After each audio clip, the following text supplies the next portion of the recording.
پیچھے رہا۔ الحمدللہ آج سے ہم مسئلہ شرک بیان کریں گے کہ شرک کہتے کسے، جو شریعت کے مطابق شرک ہوگا اس کو چھوڑیں گے، اور جو شرک نہیں ہوگا اس عمل کو خالص اللہ کی رضا کے لیے کریں گے۔ یاد رکھو، جیسے شرک کرنا گناہ ہے، ایسے ہی کسی غیر مشرک کو مشرک کہنا بھی گناہ ہے۔ ایک بندہ چوری کرتا وہ چور ہے، تے چوری کرنا بھی گناہ، تے کسی تے جھوٹا چوری دے الزام لانا بھی۔ ایسے ہی سمجھو کہ شرک بھی شرک ہے، گناہ ہے، کفر ہے، لیکن کسی پر شرک کا جھوٹا الزام لگانا یہ بھی شرک ہے۔ کیوں؟ میرے آقا کا فرمان سنو، نبی کریم علیہ الصلوۃ والسلام کا فرمان مبارک ہے کہ میرے غلاموں، مینوں تواڈے کولوں شرک دا ڈر نہیں۔ ایک حدیث پاک ہے، مینوں تواڈے کولوں شرک دا ڈر نہیں۔ ڈر یہ ہے کہ تسی کتے دنیا دار نہ بن جاؤ۔ ڈر کی ہے کتے دنیا دار نہ بن جاؤ۔ علامہ ابن کثیر نے تفسیر ابن کثیر کے اندر صحیح سند کے نال ایک حدیث بیان کی کہ نبی کریم علیہ الصلوۃ والسلام نے فرمایا، مینوں ایک شخص کے بارے خوف ہے کہ وہ بندہ قرآن بڑا پڑھے گا، وہ بندہ قرآن بڑا پڑھے گا، او دا اٹھنا بیٹھنا اوڑھنا بچھونا اسلام بن جائے گا۔ یعنی کہ اٹھے گا اسلام، بیٹھے گا اسلام، سوے گا اسلام، جاگے گا اسلام، ہر ویلے قرآن قرآن قرآن کی گل کرے گا، قرآن بھی بڑا پڑھے گا، تے قرآن دا نور وہ دے چہرے تے نظر بھی آئے گا۔ غیب دان نبی نے یہ گل سانو 1450 سال پہلے دس دی۔ سرکار نے فرمایا کہ قرآن دا نور او دے منہ تے ظاہر بھی ہوئے گا، ان قریب اللہ تعالیٰ او دے کولوں یہ شان واپس لے گا، پھر وہ نور واپس ہو جائے گا۔ وہ بندہ ہاتھ میں ہتھیار پکڑ کے اپنے گوانڈیاں نال لڑے گا، پڑوسیاں دے نال لڑے گا، آس پاس والے نال لڑے گا۔ صحابہ نے عرض کی تھی، یا رسول اللہ، آقا جدو لڑے گا تے لڑائی دی وجہ کی ہوئے گی؟ تو لڑائی دی وجہ بھی تو ہوتی ہے نا۔ پھر آقا نے فرمایا، لڑائی کی وجہ یہ ہوئے گی، آقے گا ہوئے تو شرک کرنا ہے، تو شرک کرنا ہے، تو مشرک ہو گیا۔ جی میں آج کل بھی لوگ اپنی تقریر تو شرک کرتے ہو، کیوں؟ تسی یا رسول اللہ کہتے ہو، شرک کرتے ہو، تسی اولیاء دے مزار تے جاتے ہو، شرک کرتے ہو، جو مشرک ہو گئے۔ میرے آقا نے فرمایا، لڑائی دی بنیاد بنائے گا شرک کہ تسی مشرک ہو۔ حدیث کے راوی حضرت حذیفہ بن یمان رضی اللہ تعالی عنہ، آپ نے عرض کی تھی، یا رسول اللہ، کیا جنہ تے فتویٰ لگائے گا وہ واقعی مشرک ہو گے؟ آقا وہ جنہ نہ لڑے گا وہ واقعی مشرک ہو گے؟ نبی کریم علیہ الصلوۃ والسلام نے فرمایا، وہ تے مشرک نہیں ہوں گے، یہ شرک دا فتوا لگان والا اپنے فتوے دی وجہ نال خود مشرک ہو جائے. گل توجہ نہ سننا. یہ جڑے جمعے نہ ہوں یہ ہے ذرا علمی اڈیگیاں ڈوگیاں والے کوئی نہیں جمعے ہون گے. ذرا توجہ نہ سننا. اگر یہاں جمعیاں یہاں جملیاں یہاں تقریراں تسی صحیح طریقے نال سمجھ لیا انشاءاللہ نہ شرک کرو گے تے نہ تانوں کو مشرک کہہ سکے. فٹ جواب دے سکو گے کہ اے اہل سنت والے مشرکوں نے آپ کا شرک ہوتا کی. سرکار نے فرمایا جنہاں نال لڑے گا وہ مشرک نہیں ہون گے بلکہ فتوا لاؤن والا خود مشرک ہوئے گا. ہوں تسی توجہ کرو کہ شرک دا فتوا لگدا کینے اہل سنت دے سچے ہون دی یہ بھی ایک دلیل. شرک دا فتوا ہمیشہ سنیاں تے لگدا اہل سنت دے. بابی کہتے کہ سنی کی نے مشرک. یہ مشرک نے یہ مسلمان نہیں نے. تو میرے آقا نے کی فرمایا کہ جنہ تے فتوا لگے گا وہ مشرک نہیں بلکہ فتوا لاؤن والا خود. کیونکہ اسی اللہ دی قسم پڑھتے ہیں اشہد ان لا الہ الا اللہ وحدہ لا شریک لہ واشہد ان محمدا عبدہ ورسولہ. اسی اس تے یقین رکھتے ہیں اسی اللہ تعالی دی توحید اور نبی کریم علیہ الصلوۃ والسلام دی رسالت تے ایمان اور یقین رکھتے ہیں. اسی اللہ نو وحدہ لا شریک منتے ہیں. اللہ کو اپنا معبود پر حق منتے ہیں اور اس نے پیارے حبیب نو محمد مصطفیٰ نو اللہ دا محبوب منتے ہیں. اسی اے مان کرتے ہیں اسی فرق رکھتے ہیں الحمدللہ. اسی اہل سنت مشرک تے شرک کرنا بھی نہیں. شرک دی مذمت اللہ نے قرآن میں بڑی بیان فرمائی. اللہ تعالیٰ نے ایک جگہ تے فرمایا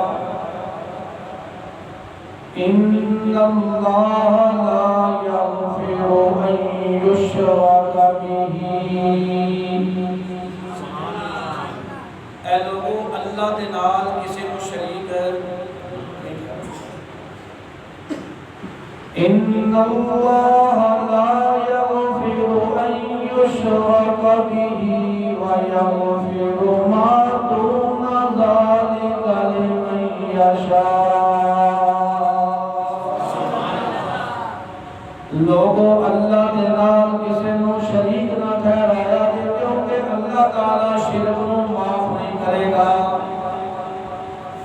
جدوں قیامت دا دن ہوئے گا رب چوری تے معاف کر دے گا, زنا تے معاف کر دے گا اور بھی گناہ معاف فرما دے گا. لیکن اگر کسی نے دنیا دے اندر شرک کیتا ہویا شرک دی حالت دے اندر بغیر توبہ تو مر جائے گا اللہ تعالی شرک کو کبھی معاف نہیں کرے گا. شرک کبھی بھی کرنا. دوسری آیت وَقَضَى رَبُّكَ أَلَّا تَعْبُدُوا إِلَّا إِيَّاهُ وَبِالْوَالِدَيْنِ إِحْسَانًا. لوگوں عبادت جدوں بھی کرنی ہے اپنے اللہ دی کرنی ہے. وحدہ لا شریک کی عبادت کرنی ہے. اللہ کو علاوہ کسی اور کی عبادت نہیں کرنی. تیسری جگہ فرمایا فَمَنْ كَانَ يَرْجُو لِقَاءَ رَبِّهِ فَلْيَعْمَلْ عَمَلًا صَالِحًا وَلَا يُشْرِكْ بِعِبَادَةِ رَبِّهِ أَحَدًا.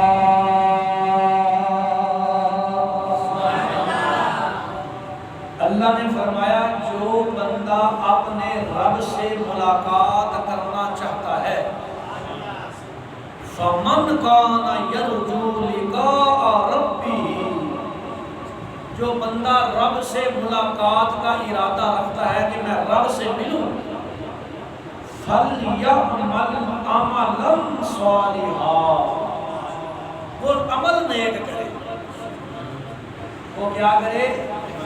عمل نیک کرے۔ وَلَا يُشْرِكْ بِعِبَادَةِ رَبِّهِ أَحَدًا، اور اپنے رب کی عبادت میں کسی کو شریک، اپنے رب کی عبادت میں کسی کو شریک نہ ٹھہرائے۔ اب ہم دیکھتے ہیں کہ شرک کیا ہے، کسے کہتے ہیں۔ شرک دیاں موٹیاں موٹیاں قسماں نے تین، کنیاں تین۔ ایک قسم ہے شرک فی العبادت، کہ اللہ کی عبادت میں کسی کو شریک ٹھہرانا۔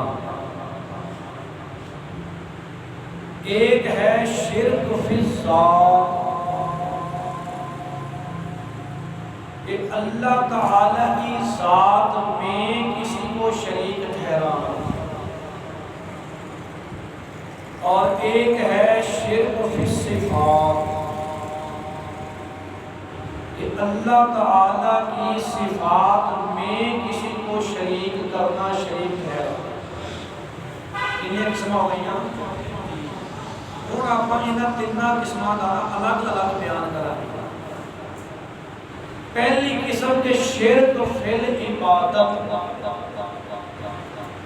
کہ اللہ تعالیٰ تو علاوہ کسی اور دی عبادت نہیں کرنی، اللہ دی عبادت دے اندر کسی کو شریک نہیں کرنی۔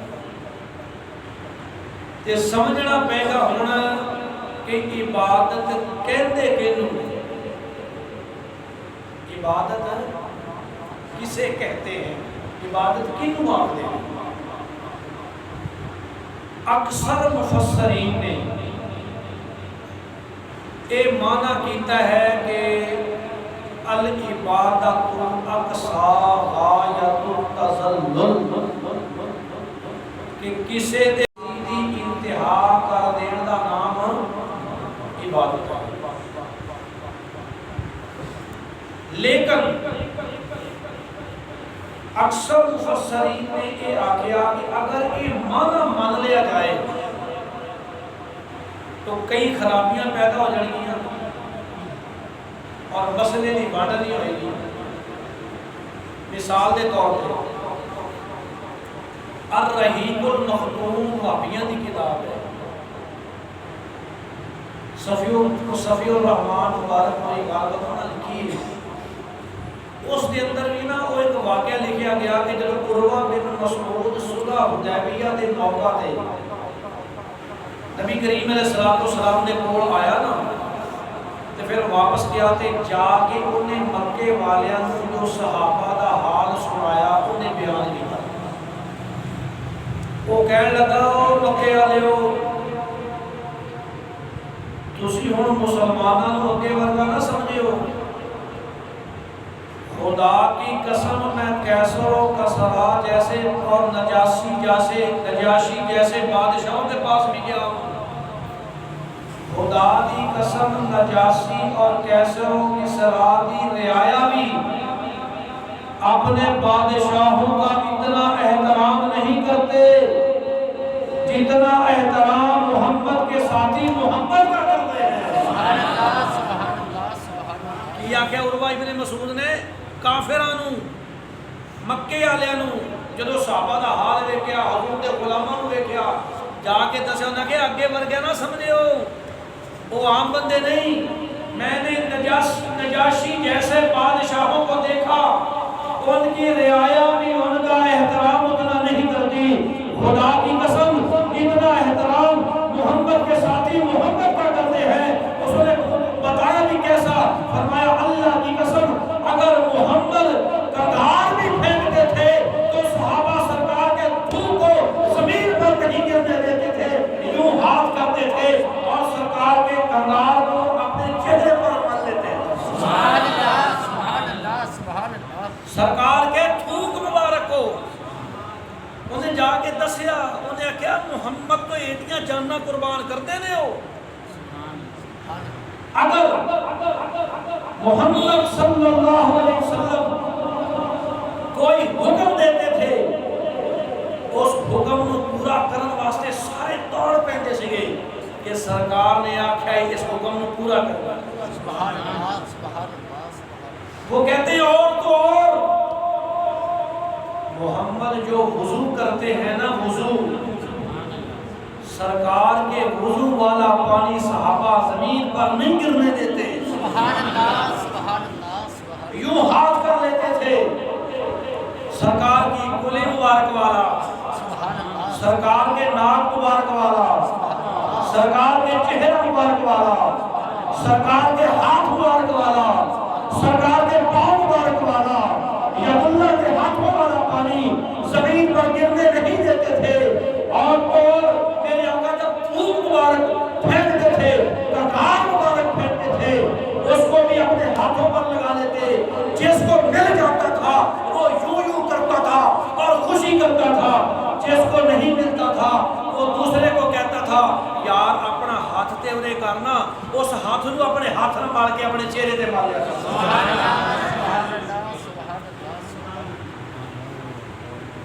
کسے نہ سلام لے لینا یہ بھی بڑا ادب ہے. کسے آندیاں نو اٹھ کے ویکھ کے کھڑا ہو جانا یہ بھی عاجزی ہے, احترام ہے. کسے دے واسطے نگاہاں نو جھکا لینا یہ بھی احترام ہے. لیکن کسے دے تھوک نو اپنے ہتھاں تے مل کے چہرے تے ملنا, سبحان اللہ. کیا اسی کسے واسطے نہیں کرتے ہیں؟ ہم کسی کے لیے ایسا کرتے ہیں. صحابہ کی عاجزی دیکھو, کیا اس سے بڑی عاجزی ہو سکتی ہے؟ کیا اس سے بڑی انکساری ہو سکتی ہے؟ کتنی عاجزی تھی صحابہ میں, کتنی انکساری تھی صحابہ میں کہ سرکار کے لعاب قہر مبارک کو, سرکار کے تھوک مبارک کو, سرکار کے تھکار مبارک کو اپنے ہاتھوں پر مار لیتے تھے, پھر چہرے پر ملتے تھے. جس کو مل جاتا تھا وہ خوشی کرتا تھا, جس کو نہیں ملتا تھا وہ دوسرے کو کہتا تھا میرے پاس دے. تو معلوم ہوا حضور کے صحابہ نے حضور کے ادب میں عاجزی کی انتہا کر دی. حضور کے صحابہ نے حضور کے احترام میں عاجزی کی انتہا کر دی. اگر عاجزی کی انتہا کو عبادت کہا جائے تو پھر مطلب یہ بنے گا کہ صحابہ حضور کی عبادت کرتے تھے. سمجھ آ گئی بات کی؟ اگر عاجزی کی انتہا کا مطلب عبادت کیا جائے کہ کسی کے لیے عاجزی کی انتہا کر دی جائے تو عبادت بنتا ہے, تو پھر مطلب یہ بنے گا کہ صحابہ حضور کی عبادت کرتے تھے. نہ, صحابہ حضور کی عبادت نہیں کرتے تھے, بلکہ سرکار نے سکھایا تھا, بتلایا تھا کہ عبادت جب بھی کرنی ہے اللہ وحدہ لا شریک لہ. تو معلوم ہوا کہ عاجزی کی انتہا کو عبادت نہیں کہتے, عاجزی کی انتہا کو عبادت نہیں کہتے.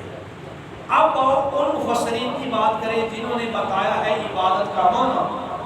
وہ کہتے ہیں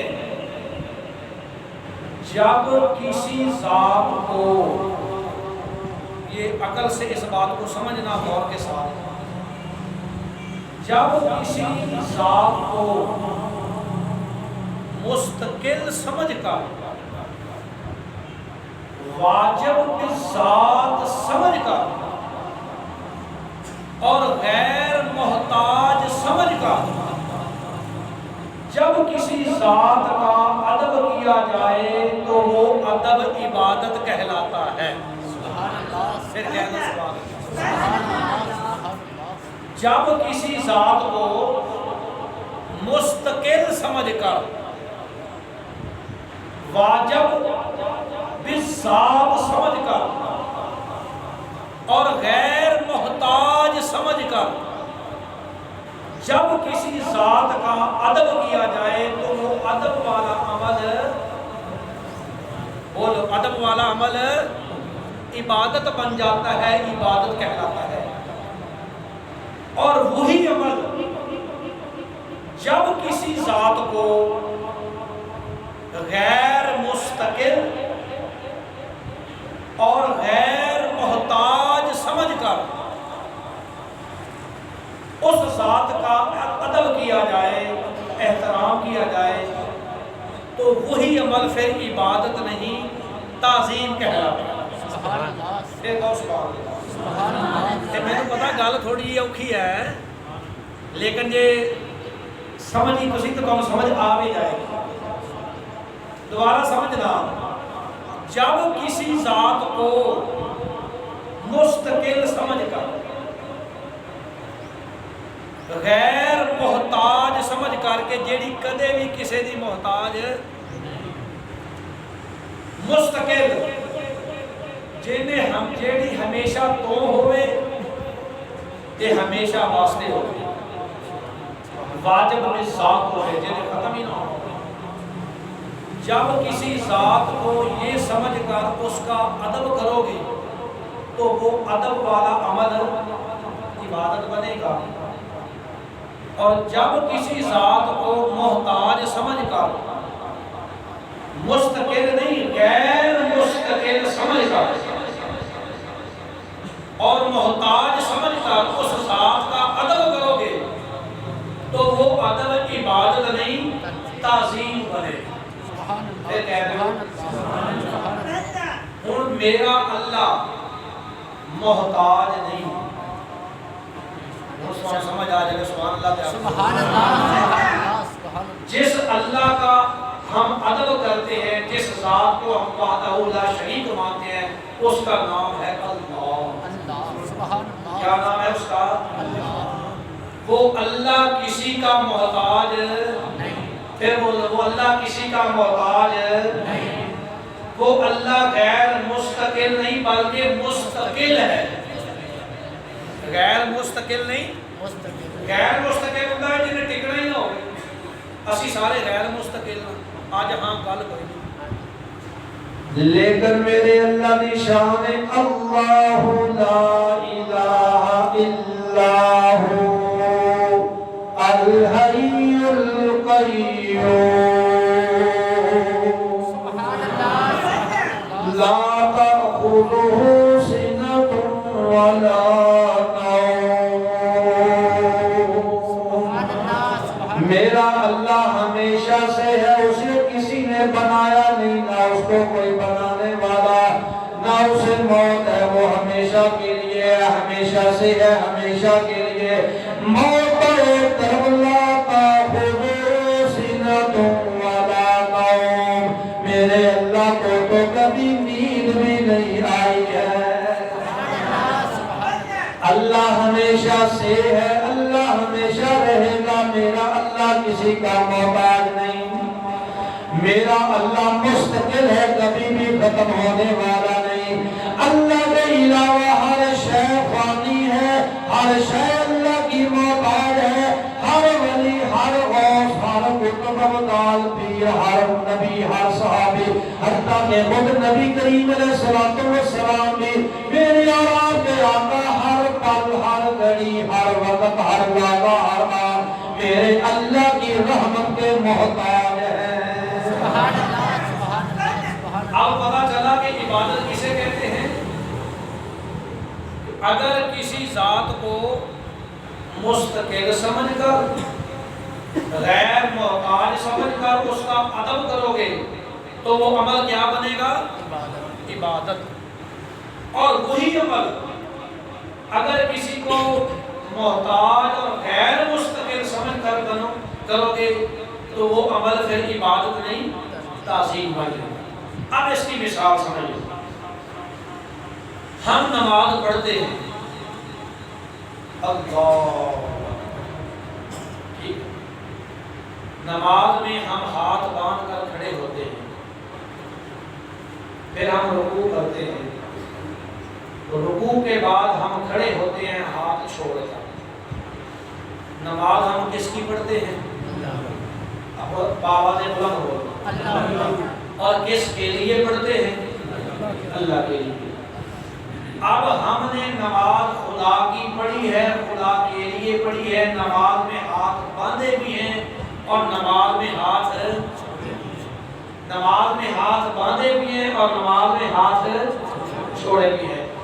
نماز میں ہم نے ہاتھ باندھ کر ادب کیا ہے اللہ کا، سارے بولو نماز میں ہم نے ہاتھ باندھ کر ادب کیا ہے اور نماز میں ہم نے ہاتھ چھوڑ کر ادب کیا ہے، بولو ساتھ، ہاتھ باندھ کر ادب کیا ہے اور ہاتھ چھوڑ کر بھی ادب کس کا کیا؟ اور ہم اللہ کو مستقل بھی مانتے ہیں، سبحان اللہ کہتے ہو، ہم اللہ کو مستقل بھی مانتے ہیں اور غیر محتاج ہم نے غیر مستقل اور غیر محتاج سمجھ کر نماز میں ہاتھ چھوڑ کر اللہ کا ادب کیا ہے اور ہاتھ باندھ کر بھی اللہ کا ادب کیا ہے، لیکن یاد رکھ یہی ہم ہاتھ استاد کے سامنے بھی باندھ کر کھڑے ہو جاتے ہیں، زور میں کہہ دیا کرو یا سبحان اللہ، یہی ہم ہاتھ دیکھو پیرو مرشد آئے اسی ہاتھ بن کے کھڑے ہو، ٹھیک ہو گیا، سبحان اللہ، ساڑھے پیر صاحب آئے اسی ہاتھ بن کے کھڑے ہو گئے، پاکستان دا قومی ترانہ جدو وجے تے ادو اسی ہاتھ سبحان اللہ آخی پتہ لگے بھی تسی تھکے کوئی نہیں بیٹھے، پیرو مرشد آئے ہاتھ بن کے کھڑے ہو گئے، ماں باپ آئے ہاتھ بن کے کھڑے ہو گئے، استاد آ گئے ہاتھ بن کے کھڑے ہو گئے، اسی درود و سلام پڑھیا ہاتھ بن کے کھڑے ہو گئے، اور اسی طرح اسی بعض مقام آتے ہاتھ چھڑ کے کھڑے ہو گئے، جس طرح قومی ترانے وچ ہاتھ چھڑ کے کھڑے ہو جاندے ہیں، ہن نماز وچ ہاتھ بن کے ادب کیتا اللہ دا، نماز وچ ہاتھ بن کے ادب کیتا اللہ دا، ہاتھ چھوڑ کے ادب کیتا اللہ دا، اور پیرو مرشد واسطے ہاتھ بن کے ادب کیتا اپنے پیر دا، اور اسی طرح ہاتھ جڑ کے قومی ترانے وچ ادب کیتا اپنے وطن دا۔ نماز وچ ہاتھ چھڈنا تے ہاتھ بننا عبادت بنیا، تے پیر دے سامنے تے قومی ترانے وچ ہاتھ بننا تے چھڑیا تعظیم بنیا، سمجھ آ گئی؟ کیا اسی پیر نو خدا سمجھ کے کھڑوتے ہیں؟ اسی ماں نو خدا سمجھ لیا؟ اسی اپنے باپ نو رب سمجھ لیا؟ اسی قوم ترانے وچ این کھڑے ہو گئے اٹین شین ہوشیار پاک سر زمین شاد عباد اسی کھڑے ہو گئے، کیا اس وقت اسی وطن نو یا قومی ترانے نو رب سمجھ لیا؟ اسی وطن دا ادب کیتا، اسی ماں دا ادب کیتا، اسی باپ دا ادب کیتا، اسی پیرو مرشد دا ادب کیتا، اسی پیرو مرشد دا ادب کیتا، احترام کیتا اس واسطے کہ اے اللہ دا بندہ ہے، سبحان اللہ، سبحان اللہ، اسی پیرو مرشد دا ادب کیتا اس واسطے کہ مصطفیٰ دا غلام ہے، سرکار دا غلام ہے، اسی او دے ادب واسطے کھڑے ہو گئے، اسی او دے واسطے ہاتھ بننے قومی ترانے واسطے چھٹے، نہ انہوں خدا منیا نہ انہوں خدا منیا، جدو کسے ذات نو رب سمجھ کے ہاتھ بننا گے تے ادب بنے گا، جدو رب دی مخلوق سمجھ کے ادب کریں گے تے تعظیم بنے گا، سبحان اللہ، اے فرق جے ادب دا، احترام دا، عبادت دا تے تعظیم دا، الحمدللہ اللہ دا شکر ہے، اللہ دا احسان ہے، کہ اللہ دی قسم ہے اسی اہل سنت و جماعت عبادت صرف اللہ دی کرو، سبحان اللہ، سبحان اللہ، اسی عبادت صرف جاہل تو جاہل بندے نو نہیں، کسے سنی نو کھڑا کر کے پوچھ لو عبادت کی نہیں کر رہی ہے اللہ رکھے گا اللہ دی، ساڑھے تا دل و دماغ میں تصور بھی نہیں کہ اسی اللہ کے علاوہ کسی اور کی عبادت کریے، الحمدللہ اللہ کا احسان ہے کہ اسی عبادت اللہ کی کر دیا، لیکن فرق اتنا ہے کہ عبادت اور تعظیم دے اندر ونڈ کرنی پائے گی، عبادت اور تعظیم دے اندر ونڈ کرنی پائے گی، اگر ونڈ نہ کرو گے تے مرو گے، ونڈ کرو گے تو پھر بچو گے۔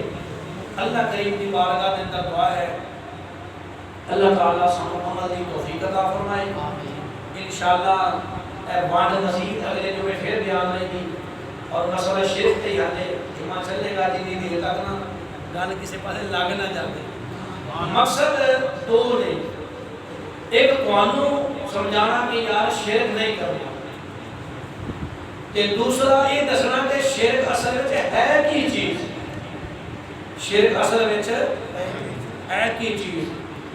اے ونڈ ہن کدی کسی نوں سنایو کہ یار تسی ایویں کہہ دیندے ہو کہ اے فلانی چیز بھی شرک ہو گیا، فلانی چیز بھی شرک ہو گیا۔ ہاتھ تاں نماز وچ بھی بندھدے ہاں، ہاتھ نماز وچ بھی چھڑدے ہاں، ہاتھ پیو کے بھی بندھدے ہاں، ہاتھ قومی ترانے وچ بھی چھڑدے ہاں، پھر اوتھے بھی شرک بنے گا، ایتھے بھی شرک بنے گا۔ پھر وہ آپ دسے گا نہیں اوتھے اللہ دا ادب ہے، ایتھے پیر دا ادب ہے۔ کہ جب پیر کو رب دا بندہ سمجھ کے، ماں پیو نوں رب دا بندہ سمجھ کے ادب کریں گے، پھر شرک تعظیم بنے گا۔ کہ جب نماز میں رب نو مالک حقیقی سمجھ کے انہاں ادب کریں گے، پھر عبادت بنے گا۔ اللہ تعالیٰ سانو حق سچ تے عمل کرنے کی توفیق عطا فرمائے۔ وما علینا الا البلاغ۔ ہمارے YouTube چینل اصل گروپ کو سبسکرائب کریں۔